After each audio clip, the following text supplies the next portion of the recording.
मृत्यु होती ही नहीं, हम तो कहते हैं। किसकी मृत्यु होती है? आत्मा अमर है, वो मर नहीं सकती। वायु वायु तत्व में मिल गया, अग्नि अग्नि तत्व में मिल गया, जल जल तत्व में मिल गया, पृथ्वी पृथ्वी तत्व में मिल गया, आकाश आकाश तत्व में मिल गया। मरा कौन?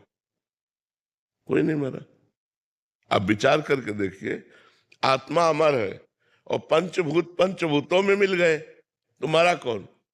एक आकृति बिगड़ गई, उसी को हम मृत्यु कहते हैं। एक आकृति धारण कर ली, उसी को हम जन्म कहते हैं। न मृत्यु है न जन्म है। आत्मा सत्य तो नारायण है, सत्य तो हरि है, सत्य तो भगवान है। मृत्यु सत्य थोड़ी है, ये तो असत है। स्वप्न में तुम्हारा गला काटा गया और जब जगे तब आपको झूठा लगा ना। ऐसे ही जब आपको सच्चा ज्ञान हो जाएगा तो इस शरीर का भी जन्म और मरण ये झूठा नजर आने लगेगा, ये असत है। उमा कहूं मैं अनुभव अपना, सत हरि भजन जगत सब सपना। तो जगत में मृत्यु को आप सत्य कैसे कह सकते हैं? मृत्यु किसी की होती ही नहीं। जीवात्मा है, वो अजर अमर अविनाशी है। पंचभूत है, वो अपने भूतों में मिल जाते हैं, उनका भी नाश नहीं होता।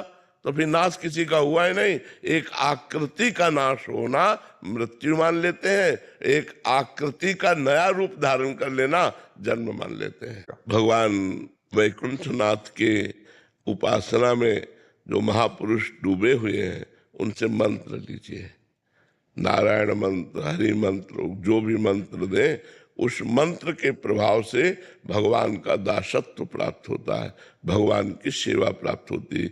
इसीलिए 4 संप्रदाय बने हुए हैं, आचार्य परंपरा बनी हुई है।